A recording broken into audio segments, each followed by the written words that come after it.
है, भले ही आपका टाइम लग रहा है कोई बात नहीं, पर आपको ये क्लियर तो हो जाएगा ना भी सिलेबस वास्तव में इतना है। दोस्तों देखिए, साल 2 साल तैयारी करने के बाद में अच्छे से पता चलता है भी हाँ सिलेबस इतना है, तब देखो इससे अच्छा है कि तैयारी करने से पहले देख लो, तो आपको एक ऐसी जिज्ञासा तो होगी ना भाई इतना सिलेबस है, इतना कवर करना है, इतना अपने पास में टाइम है, तो इतने टाइम के अंदर कैसे कवर करेंगे। तो वो उस हिसाब से स्ट्रेटजी बनाकर चलती हैं कि 2 साल बाद में पता चले, उस हिसाब से तैयारी करो। तो उससे अच्छा कि पहले पता होना चाहिए आपको कितना है।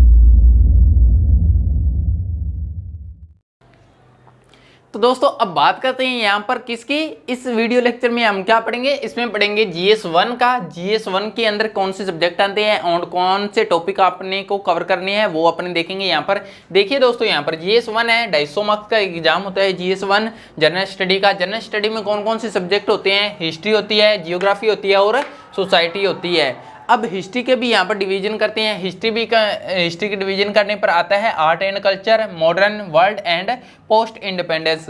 तो ये 4 भाग हिस्ट्री के आपको यहाँ पर कवर करने होंगे। फिर जियोग्राफी एंड सोशल सोसाइटी में क्या पढ़ोगे आप, सोशल इश्यूज, यानी कि समाज के अंदर जो भी इशू होते हैं, यहाँ पर जो भी मुद्दे होते हैं वो आप पढ़ोगे यहाँ पर, ठीक है। तो हिस्ट्री का फर्स्ट पॉइंट अपने लेकर चलते हैं art and culture. Art and culture के सब टॉपिक देखते हैं कौन कौन से अपने को पढ़ना है। फिर मॉडर्न उठाएंगे अपने, जैसे देखिए आर्ट एंड कल्चर को यहाँ पर उठा लिया। आर्ट एंड कल्चर में क्या पढ़ना है अपने को, art and culture during Indus valley civilisation, यानी कि सिंधु घाटी सभ्यता के समय कला और संस्कृति, ये अपने का फर्स्ट पॉइंट हो गया। सेकेंड है रिलीजन एंड इंडियन फिलोसफी, धर्म और भारतीय दर्शन। थर्ड है architecture and sculpture since Mauryan age, Maurya काल से वास्तुशास्त्र और मूर्तिकला। एंड इंडियन पेंटिंग्स, भारतीय चित्रकला। तो ये पॉइंट हो गए आपके आर्ट एंड कल्चर से। फिर आगे देखिए यहाँ पर दोस्तों क्लासिकल फॉर्म्स ऑफ डांस, ये भी आपको कवर करनी है। 7वीं एड है, यहाँ पर देखिए डी नंबर हो चुका है। डी के बाद में क्या आता है, डी के बाद में ई आता है, तो ये रहा ई। फोक डांस फॉर्म्स यानी लोक नृत्य। फिर क्लासिकल म्यूजिक आपको देखना है, म्यूजिक इंस्ट्रूमेंट्स देखने हैं, संगीत वाद्य यंत्र, ड्रामा थिएटर, ठीक है, ड्रामा और रंगमंच। यहाँ पर इंडियन लिटरेचर, भारतीय साहित्य देखना है। फिर कल्चर एंड सोशल चेंजेस, संस्कृतियाँ और सामाजिक बदलाव। तो ये हो गए दोस्तों आपके टॉपिक किसके, आर्ट एंड कल्चर के। इसके बाद में अपने देखेंगे मॉडर्न के। आई होप आपको ये समझ में आया होगा। अब चलते हैं अपने नेक्स्ट पार्ट पर।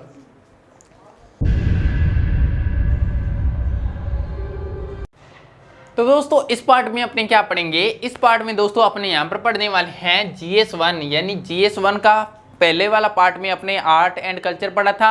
आगे इस पार्ट में यहाँ पर मॉडर्न हिस्ट्री पढ़ेंगे। मॉडर्न हिस्ट्री में कितने पॉइंट होंगे, यहाँ पर 7 पॉइंट है। 7 पॉइंट अगर क्लियर कर देते हैं तो अपनी मॉडर्न हिस्ट्री कंप्लीट हो जाती है, ठीक है दोस्तों। 7 पॉइंट है, 7 पॉइंट के भी सब डिवीजन आगे की वीडियो लेक्चर में आएगा। जैसे कि मान लो ये ब्रिटेन का भारत पर विजय है, तो आगे कि जो पार्ट होंगे वो इनके यहाँ पर सब डिवीजन के होंगे। इसके अंदर कितने पॉइंट आएंगे वो आगे बताऊंगा। तो इसीलिए मैं आपको कह रहा हूं कि आपके हर कॉन्सेप्ट को क्लियर कर दूंगा। दोस्तों आपके हर कॉन्सेप्ट को क्लियर करना मेरी जिम्मेदारी है। आपको किसी से पूछने की आवश्यकता नहीं पड़ेगी कि ये टॉपिक पढ़ना है या नहीं। तो आप वीडियो लेक्चर को कंप्लीट देखिए। हो सकता है आपको कोई दिन लग जाए, आपको परेशानी होगी, सिलेबस बहुत ज़्यादा हो जाएगा, इतना मोटा ग्रंथ हो जाएगा सिलेबस का, पर आपका हर डाउट क्लियर हो जाएगा। तो देखिए दोस्तों, अब बिना किसी देरी के फर्स्ट पॉइंट देखिए यहाँ पर ब्रिटेन का भारत पर विजय, ब्रिटिश कंजेस्ट ऑफ इंडिया। यहाँ पर सेकंड पॉइंट है ब्रिटिश एडमिनिस्ट्रेशन, यानी ब्रिटिश प्रशासन।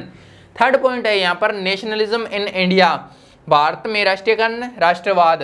एंड 4 नंबर पॉइंट है यहाँ पर Indian freedom struggle under Gandhi, यानी गांधी के अंतर्गत भारतीय स्वतंत्रता संग्राम। 5 नंबर पॉइंट है यहाँ पर social reforms in British India, British Bharat में सामाजिक सुधार।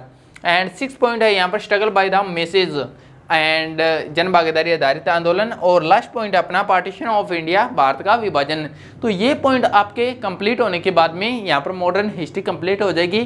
तो दोस्तों यहाँ पर चलते हैं आगे नेक्स्ट वीडियो में, और नेक्स्ट वीडियो के अंदर यहाँ पर सब डिवीजन देखेंगे इन्हीं टॉपिकों के। आगे चलते हैं।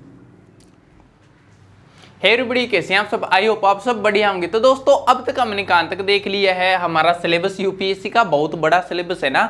अब तक हमने बात की है इसकी सिलेबस की। मेंस के अंदर चले गए, मेंस के अंदर हमने ये देख लिया कि कौन कौन सी टॉपिक आएंगे, ठीक है। अब यहाँ पर हिस्ट्री की बात चल रही थी। हिस्ट्री को हमने 3 भागों में डिवाइड किया था। कौन कौन से, एक तो यहाँ पर हिस्ट्री को 4 भागों में डिवाइड किया था। 4 भागों में कौन कौन से डिवाइड किया था, एक post independence and ancient and world, and एक और था यहाँ पर मॉडर्न हिस्ट्री। तो 3 भागों में यहाँ 4 भागों में डिवाइड किया था मॉडर्न हिस्ट्री को। आर्ट एंड कल्चर अपने देख लिया है। आर्ट एंड कल्चर के बाद में अब यहाँ पर मॉडर्न की बात चल रही है। तो मॉडर्न के अंदर भी देखिए हमने 7 टॉपिक देखे थे। 7 टॉपिक जैसे ये ब्रिटेन का भारत पर विजय हो गया, तो ये एक टॉपिक हो गया। इसी प्रकार 7 टॉपिक देखे थे, यहाँ पर भी 7 टॉपिक करने होंगे मॉडर्न हिस्ट्री में। लेकिन मॉडर्न हिस्ट्री के अंदर भी अब अपने क्या किया है, ये जैसे 7 टॉपिक है तो 7 टॉपिकों को भी सब टॉपिक में डिवाइड कर दिया, छोटे छोटे टॉपिकों में डिवाइड कर दिया। इससे क्या होगा, आपको याद करने में दिक्कत नहीं होगी, कोई याद करोगे तो आसानी से याद हो जाएगा।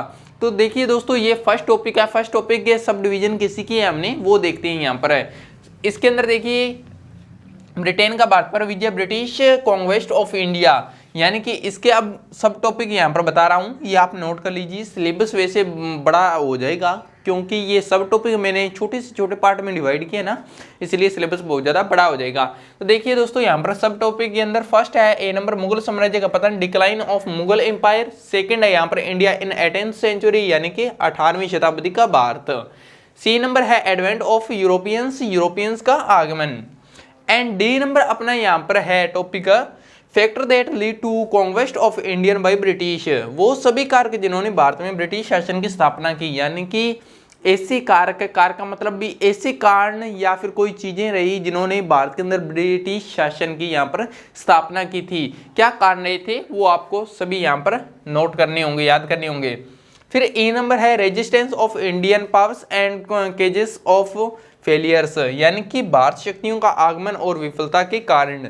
एंड एफ नंबर यहाँ पर देखते हैं evaluation of British permanency over princely states, यानी कि भारतीय राजशाही पर ब्रिटिश साम्राज्य का आधिपत्य है। तो दोस्तों ये आपको सारे सब डिविजन्स आपको याद करने होंगे यहाँ पर। और ये सबसे पहले टॉपिक था, टॉपिक को अपने क्या किया, छोटे भागों में डिवाइड किया था, सब डिवीजन में डिवाइड कर लिया था। इसी प्रकार अपने सारे देखेंगे 6 या 7 टॉपिक थे इसके अपने मॉडर्न हिस्ट्री में, तो 6-7 टॉपिक के अपने सब डिवीजन करते हुए चलेंगे और सारे छोटे छोटे टुकड़ों में डिवाइड कर देंगे। आप एक एक कर सभी को याद कर लेना, सिलेबस बहुत ही बड़ा हो जाएगा, कोई बात नहीं है। जब सिलेबस बड़ा होगा तभी तो याद करने में इंटरेस्ट आएगा ना, मजा आएगा। तो अब आगे चलते हैं सेकंड नंबर। तो दोस्तों आगे अपने यहाँ पर सेकंड टॉपिक देखते हैं ब्रिटिश प्रशासन, ब्रिटिश एडमिनिस्ट्रेशन। इसमें अपने को क्या करना है, इसमें क्या सब टॉपिक है, तो इसमें देखिए जैसे यहाँ पर ब्रिटिश कॉलोनियलिज्म इन इंडिया, यानी कि ब्रिटेन का भारत में उपनिवेशवाद। बी नंबर क्या है यहाँ पर British economic policies and their impact, Britain की आर्थिक नीतियाँ और उनका भारत पर प्रभाव।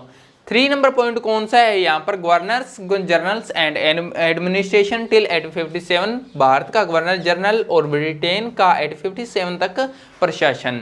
फिर आगे 4 नंबर देखते हैं यहाँ पर कॉलोनियल एडमिनिस्ट्रेशन टिल 1857, उपनिवेशिक शासन 1857। एंड आगे देखते हैं E number early residence to British rule, यानी कि ब्रिटिश शासन के खिलाफ प्रारंभिक विद्रोह।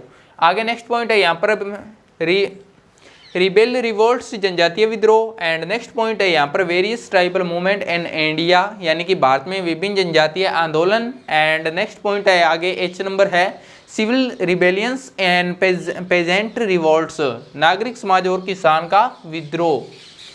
आगे पॉइंट है आई नंबर यहाँ पर various peasant movement in India, Bharat में विभिन्न कृषक आंदोलन। एंड लास्ट पॉइंट है अपना रिवोल्ट्स ऑफ 1857, 1857 की क्रांति।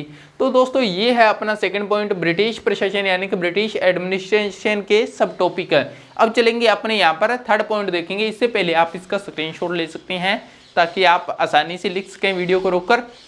अब आगे चलते हैं अपने 3 नंबर पॉइंट पर। तो दोस्तों अब अपने यहाँ पर देखते हैं तीसरा पॉइंट। तीसरा पॉइंट क्या है यहाँ पर मॉडर्न हिस्ट्री का, भारत में राष्ट्रीयकरण, राष्ट्रवाद यानी नेशनलिज्म इन इंडिया। तो तीसरे पॉइंट के सब टॉपिक कौन कौन सी है वो देख लेते हैं फटाफट।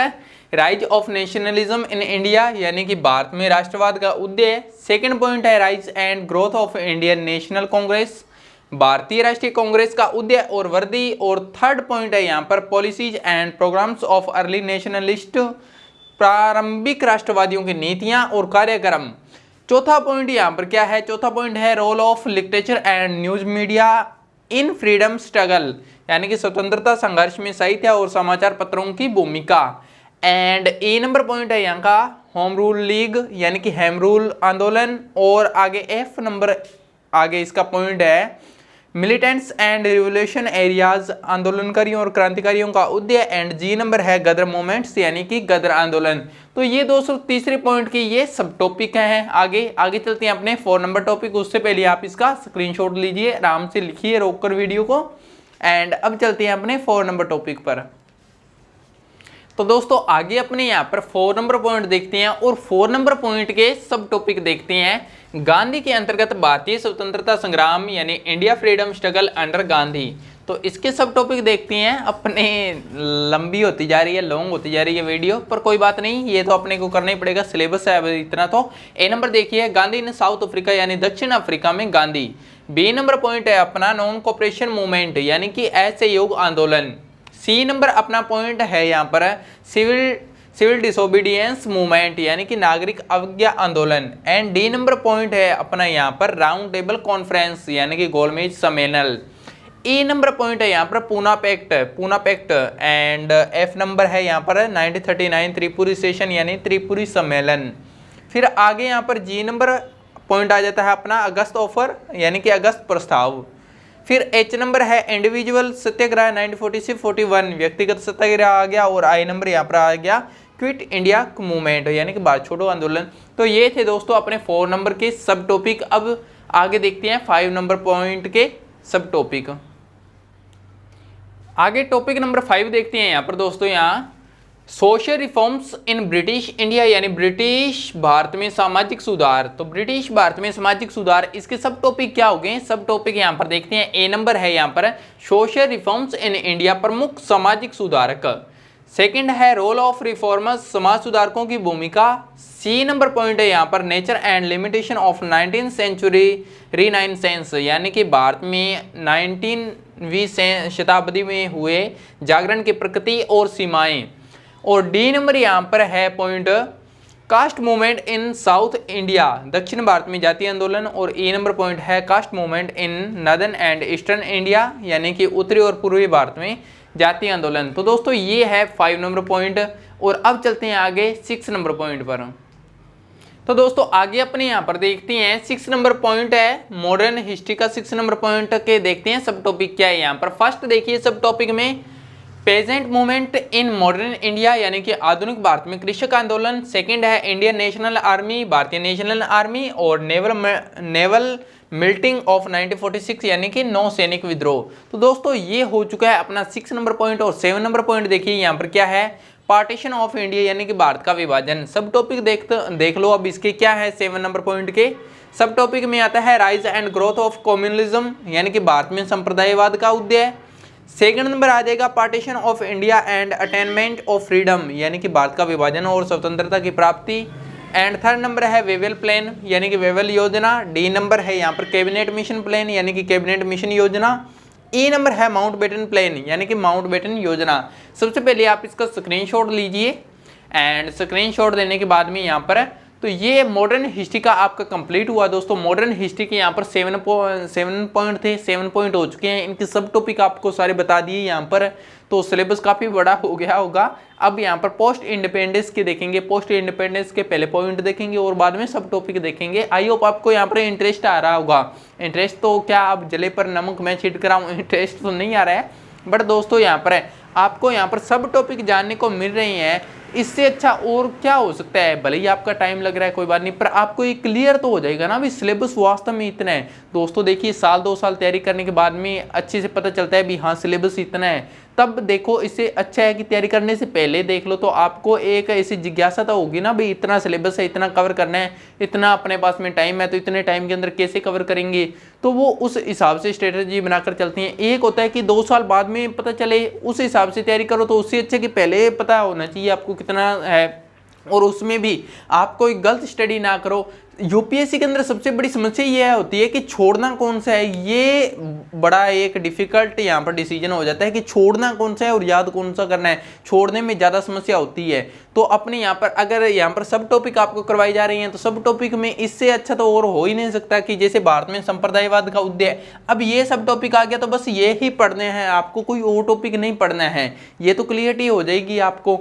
तो इससे अच्छा है अभी कोई बात नहीं, 5-6 दिन लगते हैं या 10 दिन लगते हैं, तो ये सारा सिलेबस अच्छे से पहले लिख लो, बाद में समझ लो। एक बार में समझ में आने वाला है नहीं, कम से कम आपको 6-7 बार देखोगे तब आपके दिमाग में बैठना शुरू होगा भी हाँ इससे टॉपिक है, इससे टॉपिक है, वो भी साथ में पढ़ते जाओगे तब। और लगभग 5-6 महीनों के बाद में समझ में आता है। दोस्तों मेरे को यहाँ पर 1 साल हो गया है सिलेबस को समझते समझते, हर एक बार समझता हूँ बट नई बार देखता हूँ तो और कुछ अच्छा जानने को मिलता है। इसलिए मैंने सोचा कि क्यों ना इसकी यहाँ पर आपको वीडियो बनाई जाए और सभी जो भी हमारे यहाँ पर आगे व्यूअर है या देखने वाले हैं भाई बंधु है तो उनकी भी हेल्प हो जाएगी। तो वैसे तो यहाँ पर यूट्यूब पर काफ़ी ज़्यादा मटेरियल पड़ा है यूपीएससी का, और यहाँ पर एनालिसिस की वीडियो भी बहुत सारी पड़ी है, सिलेबस एनालिसिस की।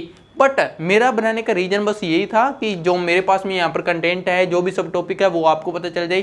कोई बात नहीं यार, 2-3 दिन की मेहनत ही है और तो कुछ नहीं है। यहाँ पर मेरे को भी काफ़ी दिन हो गए हैं, पहले तो सारा मटेरियल सिलेबस का इकट्ठा बनाया, वो भी मैं आपको दिखाऊंगा कि सिलेबस कितना ज़्यादा है। यहाँ पर सिलेबस यहाँ पर दीवारें भर दी है मैंने बना कर, कई दिन उसको सिलेबस को बनाने में लग गया। अभी दोस्तों को अच्छी से अच्छी चीज़ देनी है। और उसके बाद में यहाँ पर आप जिस कॉपी पर लिख रहे हो तो कॉपी पर लिखने में तो आपको कम टाइम लगता है, पर यार देखिए यहाँ पर बोर्ड पर पहले लिखना, एक एक चीज़ को लिखना, फिर उसको शूट करना, उसमें कितना टाइम लगता है। तो मैं अगर इतना कर रहा हूँ तो आपको भी इतना तो यार करना होगा, ठीक है। तो अब आगे चलते हैं, पोस्ट इंडिपेंडेंस देखते हैं दोस्तों। ज़्यादा ही कुछ से यहाँ पर बोल गए।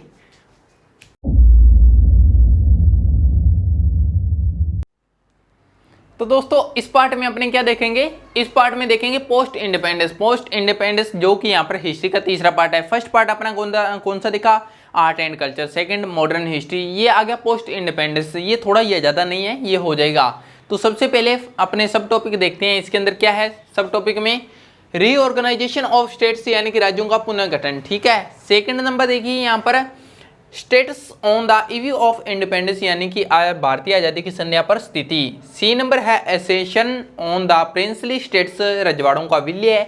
डी नंबर है accession of states under France and Portuguese यानी कि फ्रांस और पुर्तगाल के अधीन राज्यों का विलय। और ए नंबर देखिए रिहैबिटेशन ऑफ द रिफ्यूज, विस्थापितों का पुनर्निवास। और एफ नंबर है स्टेट रीऑर्गेनाइजेशंस एंड राज्यों का पुनर्गठन। और लास्ट है जी नंबर यहाँ पर issue of the linguistic regionalism, तो भाषाई आधार पर क्षेत्रीयता। तो दोस्तों अपने ये हो चुके हैं यहाँ पर आज़ादी के बाद का भारत, इसमें से एक हो चुका है, 2 टॉपिक और है, वो अपने नेक्स्ट पार्ट में देखते हैं। तो आप इसका स्क्रीनशॉट लीजिए पहले।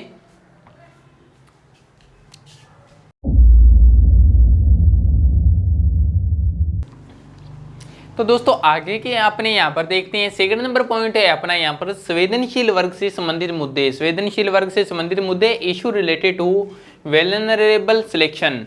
तो दोस्तों इसके अंदर सेकंड पॉइंट के अपने सब टॉपिक देखते हैं कौन कौन सी है। जनजातीय मुद्दे, tribals issues. Second number topic है भारत में जातिवाद व संप्रदायवाद, caste and communalism in India. And आगे देखते हैं महिला सशक्तिकरण, वुमेन एम्पावरमेंट। और डी नंबर है यहाँ पर है इशू ऑफ लिंग्विस्टिक माइनॉरिटीज यानी कि भाषाई अल्पसंख्यकों का मुद्दा।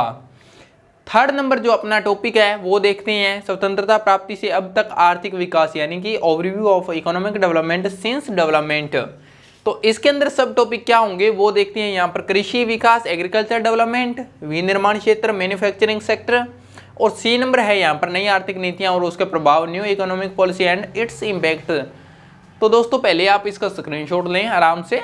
एंड अब आते हैं, तो दोस्तों आपके ये पोस्ट इंडिपेंडेंस की ये सिलेबस था, ये आपका कंप्लीट हो चुका है। अब आगे करेंगे यहाँ अपना वर्ल्ड हिस्ट्री। तो वर्ल्ड हिस्ट्री को लेकर आते हैं। वर्ल्ड हिस्ट्री की यहाँ पर ऐसे ही करते हैं, पहले उसके टॉपिक एंड बाद में सब टॉपिक अच्छे से आराम से करते हैं। तो चलते हैं, bye bye, take care.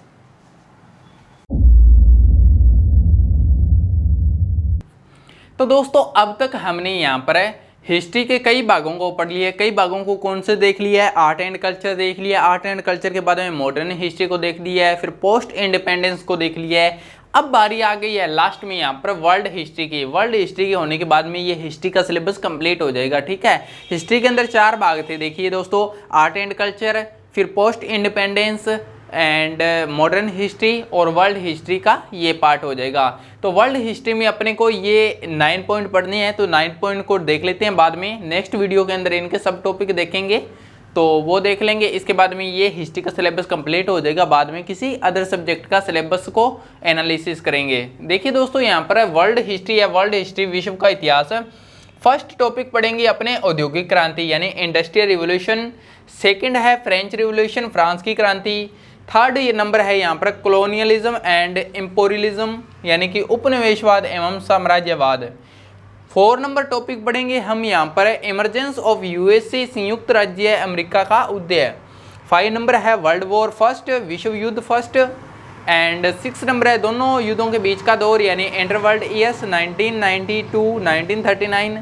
7 number है विश्व युद्ध सेकंड यानी वर्ल्ड वॉर सेकंड। शीत युद्ध कोल्ड वार और शीत युद्ध के बाद पोस्ट कोल्ड वॉर वर्ल्ड। तो दोस्तों ये सिलेबस सारा है वर्ल्ड हिस्ट्री का, ये आपको पढ़ना है। इसके बाद में जो नेक्स्ट पार्ट आएगा वीडियो का उसके अंदर हम जानेंगे ये जो भी टॉपिक है इसके सब टॉपिक क्या क्या अपने को पढ़ने हैं। तो अब चलते हैं अपने सब टॉपिक देखते हैं, ये आप नोट कर लेना। तो नेक्स्ट पार्ट इसी पर है कि इनके सब टॉपिक क्या है तो वो लेकर आते हैं। तो चलते हैं दोस्तों।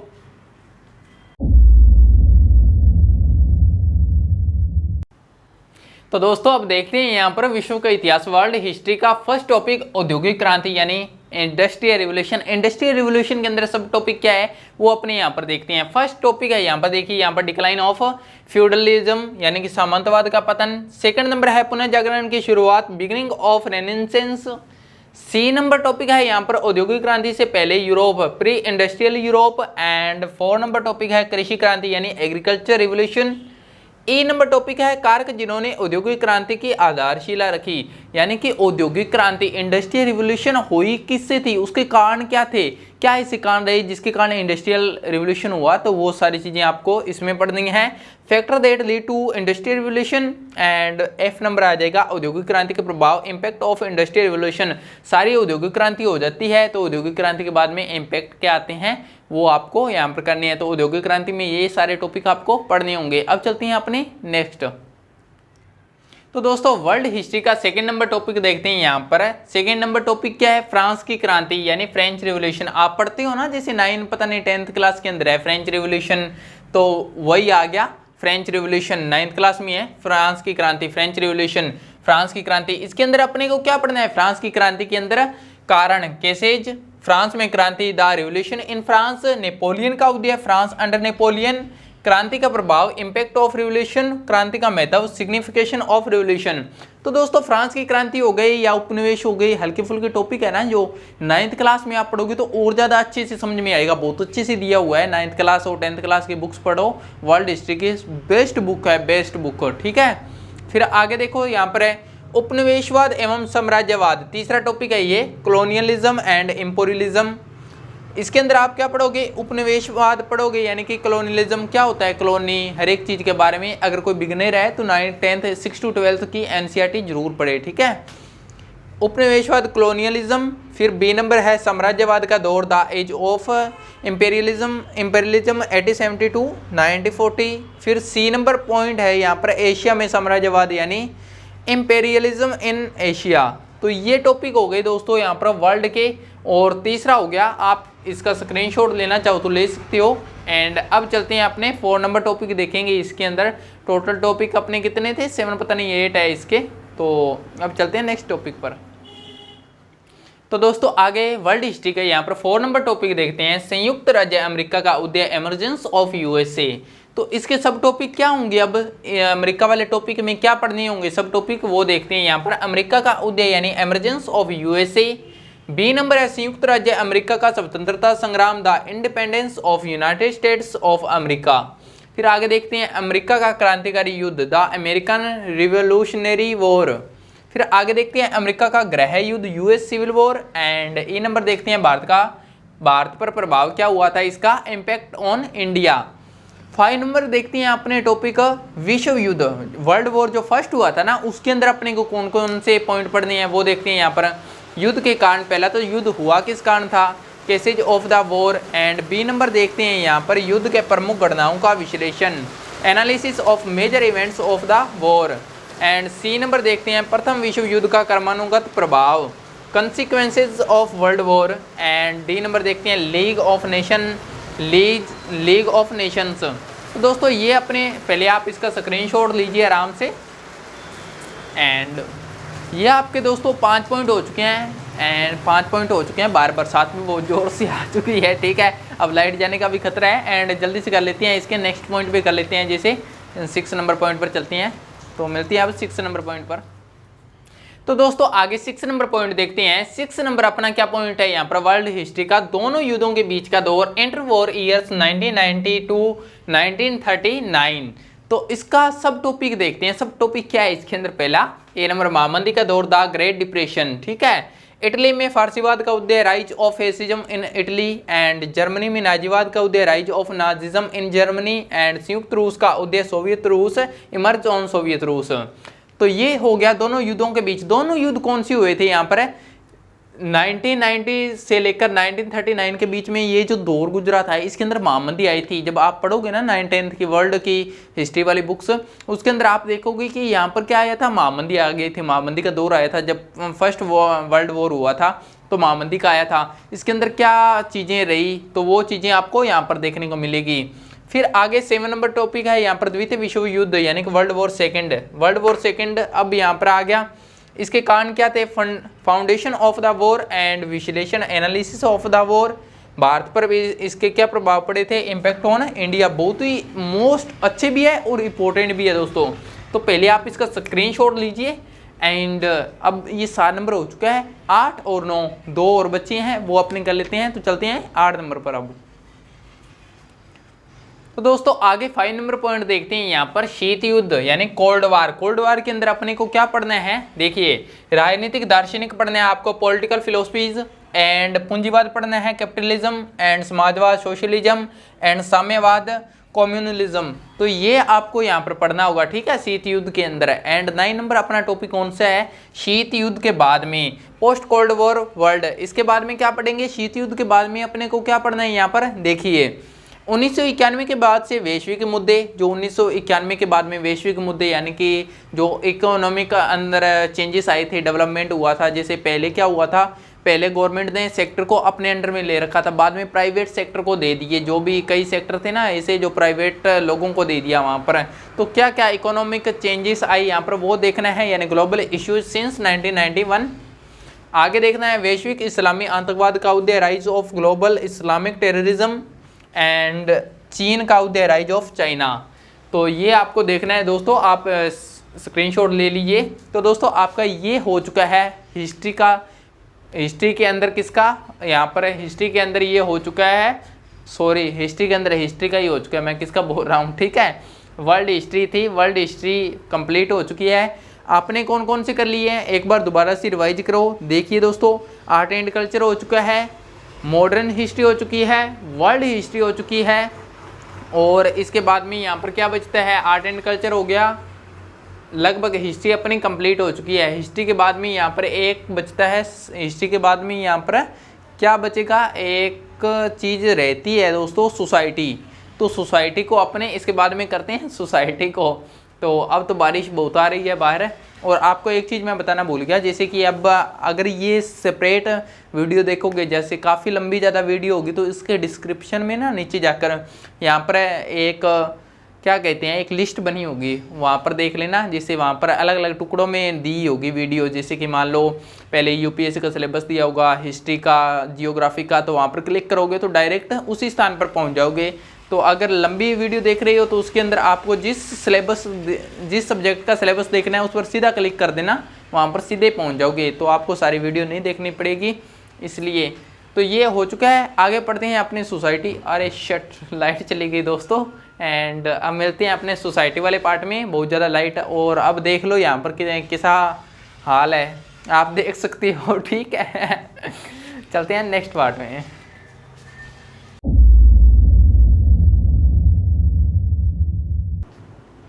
हे everybody, this is Mangesh Deshwal, welcome to DRIUS approach family. तो दोस्तों कैसे हैं आप सब, आई होप आप सब बढ़िया होंगे।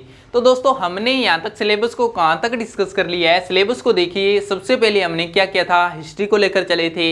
हिस्ट्री को 4 भागों में डिवाइड किया था। सबसे पहले देखिए यहाँ पर क्या किया था आपने, सिलेबस जैसे GS1 है तो GS1 को 3 भागों में डिवाइड कर दिया था, 3 भागों में डिवाइड नहीं, यानी कि आपने देखा था कि GS1 के कितने सब्जेक्ट है, GS1 क्या है, GS1 के अंदर सब्जेक्ट देखे थे हमने history, geography and society.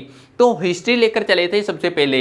History को हमने कितने भागों में डिवाइड किया था, 4 भागों में डिवाइड किया था। कौन कौन से, post independence, world, modern and art and culture, 4 भागों में डिवाइड किया था। तो हिस्ट्री को चारों भाग आपने कवर कर चुके हैं लास्ट की वीडियोस के अंदर। अगर आपने नहीं देखी है तो प्लेलिस्ट के अंदर जाकर वहां पर एक अलग से ऑप्शन दिया हुआ है, अलग से ऑप्शन है, उसका नाम है जैसे यूपीएससी सिलेबस एनालिसिस, तो वहाँ से आप देख सकते हैं। या फिर आप जैसे वहाँ से वीडियो देखते हैं तो उसके बाद में आप नीचे डिस्क्रिप्शन में जाओगे तो वहाँ पर पीडीएफ का लिंक है, वहाँ से भी आप इसको डाउनलोड कर सकते हो और वीडियो को समझना हो तो वहाँ से समझ सकते हो।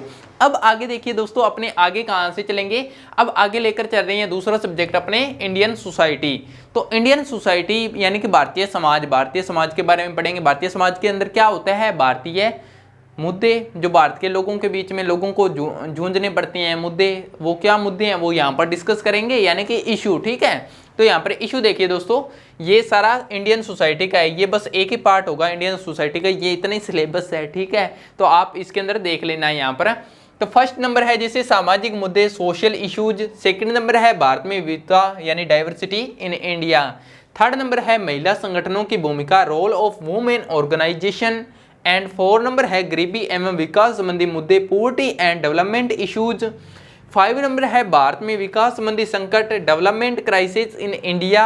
एंड 6 नंबर है सरकार के द्वारा किए जा रहे प्रयास, गवर्नमेंट इनिशिएटिव। 7 नंबर जनसंख्या से संबंधित मुद्दे, population and related issues. 8 number है यहाँ पर शहरीकरण समस्याएं और समाधान, urbanisation and problem remedies. 9 number है भारतीय समाज पर भूमंडलीकरण का प्रभाव, effect of globalisation on Indian society. And 10 number है सामाजिक सशक्तिकरण, सोशल एम्पावरमेंट। 11 नंबर है सांप्रदायिकता, कम्युनलिज्म एंड धर्मनिरपेक्षता, पंथ निरपेक्षता, सेक्युलरिज्म। और एक और यहाँ पर है, वो है यहाँ पर क्षेत्रीयता यानी कि regionalism.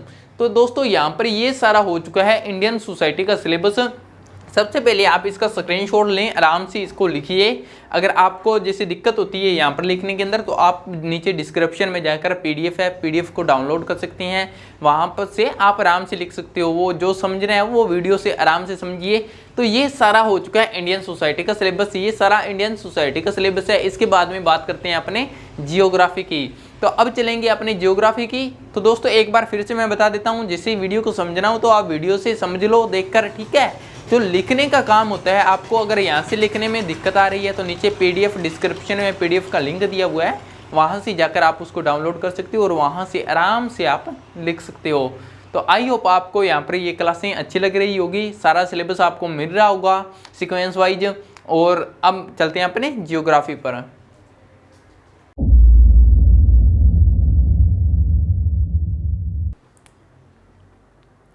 Hey everybody, this is Mangesh Deshwal, welcome to dear IAS pros family. तो दोस्तों आप सभी का इस लेक्चर में स्वागत है। आज इस लेक्चर में यहाँ पर क्या देखेंगे, आज के इस लेक्चर में यहाँ पर देखेंगे जियोग्राफी का सिलेबस। इससे पहले हमने सोसाइटी का देख लिया है, सोसाइटी से पहले अपने हिस्ट्री का देख लिया है। तो सारा यूपीएससी का सिलेबस अपनी कवर करते हुए चल रही हैं। सारे का सिलेबस का यहाँ पर आप प्लेलिस्ट में जाओगे, अपने इस चैनल की प्लेलिस्ट में जाओगे तो वहाँ पर एक अलग से ऑप्शन बना हुआ है यूपीएससी सिलेबस एनालिसिस। वहाँ पर सारी सीक्वेंस वाइज यहाँ पर क्लासें लगी हुई है, आप वहाँ पर देख सकते हो। और अगर आप नोट्स चाहते हो इनके तो नोट्स यहाँ पर डिस्क्रिप्शन में जाओगे तो वहाँ पर पीडीएफ है, पीडीएफ से वहाँ पर डाउनलोड कर आराम से लिख सकते हो। तो आज के इस लेक्चर में यहाँ पर देखेंगे जियोग्राफी का सिलेबस। जियोग्राफी के सिलेबस के अंदर अपने क्या यहाँ पर है, जियोग्राफी के सिलेबस के अंदर यहाँ पर टोटल है 8 पॉइंट। 8 पॉइंट के यानी कि 8 यहाँ पर पॉइंट है, तो इन पॉइंटों को कवर करना है। अगर आप 8 पॉइंट कवर कर लेते हो तो इससे बाहर जियोग्राफी का सिलेबस नहीं, आपको सिर्फ इतना ही करना है। ठीक है, अब जैसे ये पॉइंट दिए हुए हैं तो पॉइंट के भी सब टॉपिक होंगे यहाँ पर। तो अपने को क्या पता कि जैसे ये मान लो कि समुद्र विज्ञान है तो समुद्र विज्ञान से अपने को क्या पढ़ना है, तो वो अपने नेक्स्ट पार्ट में कवर करेंगे कि समुद्र विज्ञान में अपने को क्या पढ़ना है। इसके सब टॉपिक भी मैंने बनाए हैं, इन 8 पॉइंटों की सब टॉपिक भी बनाई है कि 8 पॉइंट है तो इनकी क्या क्या चीज़ें पढ़नी है वो भी अपनी बनी हुई है। तो इस वीडियो लेक्चर के बाद में वही चीज़ अपने देखेंगे। तो देखिए दोस्तों, यहाँ पर विश्व के भौतिक भूगोल के महत्वपूर्ण विशेषताएं, salient features of world physical geography. तो ये मैं पॉइंट आपको बता देता हूँ, इसके बाद में सब टॉपिक भी आपको बताऊंगा। सेकंड है जलवायु विज्ञान क्लाइमेटोलॉजी, थर्ड नंबर है समुद्र विज्ञान ओशियनोग्राफी, एंड 4 नंबर है यहाँ पर दक्षिण एशिया में प्रमुख प्राकृतिक संसाधनों का वितरण यानी कि सोइल जियोग्राफी।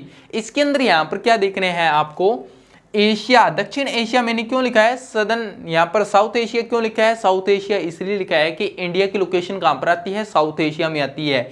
तो बाकी अपने पूरे वर्ल्ड को जानकर क्या लेंगे अपने मर्दा को, अपने को सिर्फ और सिर्फ साउथ एशिया को जानना है जहाँ पर अपना इंडिया है, वहां पर जानेंगे। वहां पर संसाधनों का यानी कि नेचुरल रिसोर्सेज, वहां पर जैसे चाहे सोना निकलता है, चांदा तांबी, जो भी मृदा से चीज निकलती है, जुड़ी हुई है, सोई रिसोर्सेज है जो भी, तो वहां का वितरण कितना परसेंटेज कहाँ से है, कितना परसेंटेज कहाँ से है, तो ये सारी चीजें इसमें से आ जाएगी। ठीक है, इसलिए मैंने लिखा है सोइल जियोग्राफी।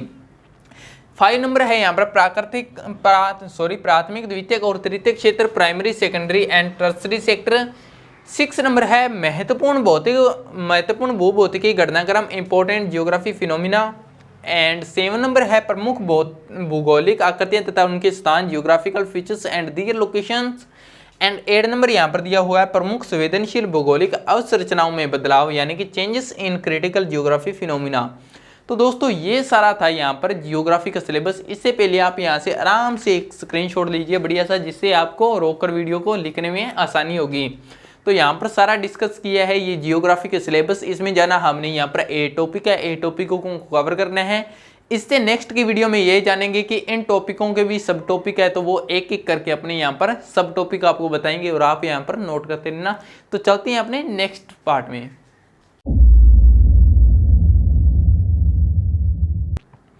तो दोस्तों अब यहाँ पर बात करती हैं जियोग्राफी के फर्स्ट टॉपिक की। जियोग्राफी का फर्स्ट टॉपिक अपना क्या है, जियोग्राफी का फर्स्ट टॉपिक ये देखिए यहाँ पर है, विश्व के भौतिक भूगोल की महत्वपूर्ण विशेषताएं, salient features of world physical geography. तो अब इसके सब टॉपिक क्या है, टॉपिक के तो वो सब टॉपिक देखते हैं जिससे होता है ना चैप्टर। तो ये मान लो कि आपका चैप्टर है, चैप्टर के अंदर टॉपिक कौन कौन से पढ़ने हैं आपको, वो यहाँ पर दिए हुए हैं, ये आपको स्टडी करनी है। यहाँ पर देखिए, यहाँ पर इसमें क्या पढ़ेंगे, भू आकृतिक विज्ञान जियोमॉर्फोलॉजी पढ़ोगे। बी नंबर भू आकृतिक विज्ञान से तात्पर्य तथा आयाम, meaning and scope of geomorphology.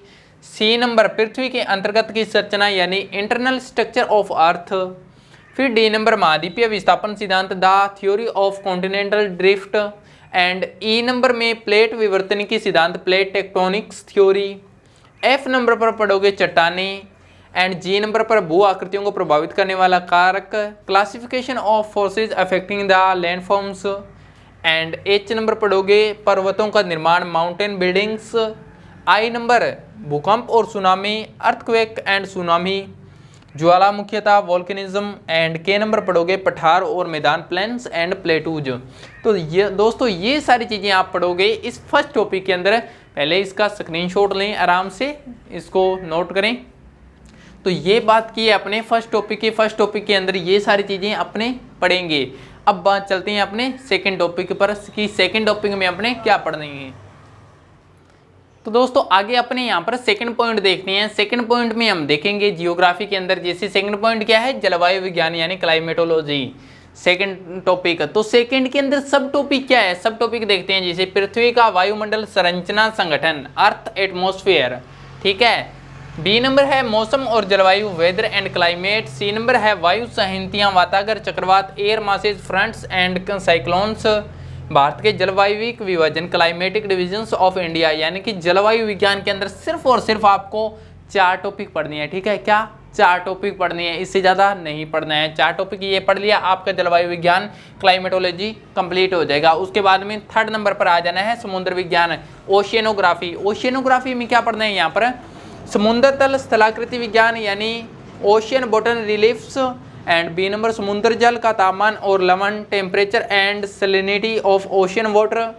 C number समुद्री धाराएं, ocean currents. And D number ज्वार भाटा टाइड्स एंड प्रवाल भित्तियां, coral reliefs. And F number Hind महासागर की भू राजनीतिक महत्व, geographical importance of Indian ocean. ये आपको पढ़ना है समुद्र विज्ञान यानी ओशियनोग्राफी के अंदर। इतने टॉपिक पढ़नी है, इससे ज़्यादा नहीं पढ़नी है, ठीक है दोस्तों।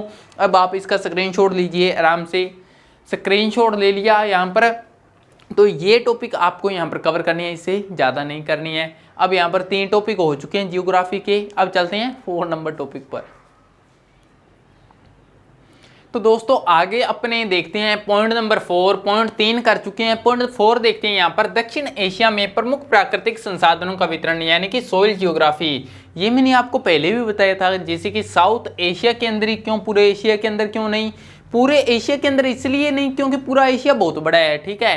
तो अपने साउथ एशिया के अंदर, साउथ एशिया इसलिए क्योंकि इंडिया साउथ एशिया के अंदर है, तो अपने इंडिया के आसपास की जानकारी चाहिए, ठीक है। और प्राकृतिक संसाधन यानी प्राकृतिक नेचुरल रिसोर्सेज का वितरण, वहां पर डिस्ट्रीब्यूशन कैसे हुआ है, कहां पर क्या है, कहां पर क्या है, तो ये अपने को जानकारी होनी चाहिए। यूपीएससी का एग्जाम दे रही है ना, तो इसके बारे में हल्के फुल्के अपने को जानकारी होनी चाहिए। यानी कि अपना इंडिया है, इंडिया के आसपास और इंडिया के अंदर क्या चीज़ किस तरह से डिस्ट्रीब्यूशन है, कहाँ पर क्या चीज़ पाई जाती है, तो इन चीज़ों का अपने को जानकारी होनी चाहिए। तो इसलिए यहाँ पर देखिए मृदाओं का वितरण, डिस्ट्रीब्यूशन ऑफ सोइल, नदियों का वितरण, डिस्ट्रीब्यूशन ऑफ रिवर्स, खनिजों का वितरण, डिस्ट्रीब्यूशन ऑफ मिनरल्स, फसलों का वितरण, डिस्ट्रीब्यूशन ऑफ क्रॉप्स, तो इन चीज़ों के बारे में अपने को जानकारी होनी चाहिए यहाँ पर। फिर आगे 5 नंबर प्राथमिक, द्वितीयक और तृतीयक क्षेत्र यानी primary sector and tertiary sector. इसके अंदर अपने को क्या देखना है, इसके अंदर देखिए यहाँ पर परिचय, इंट्रोडक्शन, ये अपने को पता होना चाहिए। फिर प्राथमिक क्षेत्र और स्थान, प्राइमरी सेक्टर एंड लोकेशन, द्वितीयक क्षेत्र और स्थान, सेकेंडरी सेक्टर एंड लोकेशन, तृतीयक क्षेत्र एवं स्थान, टर्सरी सेक्टर एंड लोकेशन। फिर भारत में औद्योगिक विकास से संबंधित मुद्दे, इश्यू ऑफ इंडस्ट्रियल डेवलपमेंट। तो दोस्तों 5वें टॉपिक के अंदर इन चीज़ों का अपने को पता होना चाहिए। जैसे प्राइमरी सेक्टर है तो प्राइमरी सेक्टर में क्या आता है, फिर इसके यहाँ पर लोकेशन क्या है, फिर वही बात सेकंड के अंदर, थर्ड के अंदर है यानी सेकेंडरी में, टर्सरी में, फिर इसके बाद में औद्योगिक विकास को लेकर क्या मुद्दे हैं भारत के अंदर, तो इन चीज़ों के बारे में अपने को जानकारी होनी चाहिए दोस्तों। तो ये हो चुके हैं यहाँ पर 4 और 5 टॉपिक, तो आप इसका स्क्रीनशॉट लीजिए। अब चलते हैं आगे यहाँ पर 6 नंबर टॉपिक के ऊपर और मिलते हैं 6 नंबर टॉपिक में। तो दोस्तों आगे देखते हैं 6 नंबर टॉपिक। अपना 6 नंबर टॉपिक है यहाँ पर महत्वपूर्ण भूभौतिकी घटनाक्रम यानी कि इंपॉर्टेंट जियोग्राफिकल फिनोमिना। इसके अंदर अपने को क्या क्या स्टडी करना है, इसके अंदर यहाँ पर देखिए सबसे पहले भूकंप, अर्थक्वेक, सुनामी, ज्वालामुखी, वोल्केनिक चक्रवात, साइक्लोन, ये आपको स्टडी करना है। इन चीज़ों के बारे में यहाँ पर अध्ययन करने के बाद में आते हैं 7 नंबर पर। 7 नंबर क्या है, प्रमुख भूगोलिक आकृतियां तथा उनके स्थान यानी कि geographical features and their locations. इसके अंदर आप क्या पढ़ोगे, जिसे माउंटेन, मैदान, प्लेन्स, पठार, प्लेटू, अब इनकी लोकेशन पढ़ोगे भी, ये चीज़ें हैं कहाँ पर, ये चीज़ें पढ़ोगे। फिर आगे डी नंबर, मानवीय गतिविधियों के कारण अवनयन यानी कि degradation due to human activities, तो ये चीज़ें आप पढ़ोगे, ठीक है दोस्तों। ये हो चुका है आपका 7 नंबर एंड 1 नंबर एक और पॉइंट रहा है, बाद में जियोग्राफी भी कंप्लीट हो जाएगा। तो चलते हैं 8 नंबर पॉइंट में। तो दोस्तों इस वीडियो लेक्चर में हम यहाँ पर बात करते हैं 8 नंबर पॉइंट की। 8 नंबर पॉइंट के अंदर यहाँ पर क्या देखने को मिलेगा, यहाँ पर देखिए दोस्तों, प्रमुख संवेदनशील भौगोलिक अवसंरचनाओं में बदलाव यानी कि changes in critical geographical features, ये अपना पॉइंट है 8 नंबर पॉइंट। इसके यहाँ पर सब टॉपिक क्या होंगी, सब टॉपिक देखिए यहाँ पर मानव का भौगोलिक विशेषताओं पर प्रभाव यानी कि human impact on geographical features, and second number है यहाँ पर जलवायु परिवर्तन, क्लाइमेट चेंजेस। सी नंबर है समुद्री अम्लीयकरण यानी कि ocean acidification, and D number है जल स्तर में कमी, वाटर डिप्लीटेशन, एंड ई नंबर है पोल्यूशन। एफ नंबर है निर्वनीकरण डिफोरेस्टाइजेशन, एंड जी नंबर है मरुस्थलीकरण डिफोरेस्टाइजेशन, एंड अपर्दन यानी कि इरोजन। तो दोस्तों ये सारे पॉइंट करने हैं आपको 8 नंबर के अंदर, ये सारे पॉइंट आप कवर कर लेते हैं तो आपका यहाँ पर 8 पॉइंट कंप्लीट हो जाएगा। तो यहाँ पर दोस्तों, यहाँ पर पहले तो आप इसका स्क्रीनशॉट लें, आराम से लिख लीजिएगा। तो दोस्तों यहाँ पर हमने अब तक बात की है, सबसे पहले हिस्ट्री कवर करी, हिस्ट्री के बाद में अपने जियोग्राफी को कवर की। जियोग्राफी के अंदर हमने देखा था, सबसे पहले क्या देखा, जियोग्राफी के अंदर 8 पॉइंट आए थे, ठीक है। 8 पॉइंट के अंदर अपने 8 पॉइंट लिखे।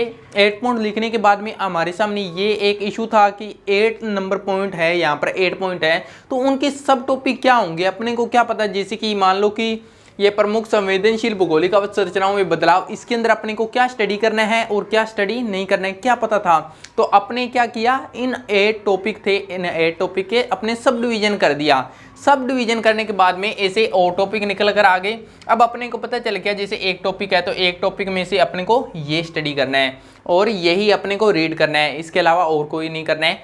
तो दोस्तों हमने यहाँ तक ए टॉपिक कंप्लीट किया, आई होप आपको अच्छा लगा होगा। एंड अब आगे यहाँ पर बात करेंगे, जियोग्राफी हो चुका है, जियोग्राफी हो चुका है आपका, सोसाइटी हो चुका है और यहाँ पर आपका हिस्ट्री भी हो चुका है। तो ये तीनों सब्जेक्ट कवर होने के बाद में आपका GS1 कंप्लीट हो चुका है। तो यहाँ पर दोस्तों एक चीज़ और ध्यान दोगे, ये तो आपका कंप्लीट हो गया, जैसे ये मान लो ये जियोग्राफी, इसके साथ में अगर आप ऐड कर पाते हो तो योजना और कुरुक्षेत्र दो जो मैगजीन होती है,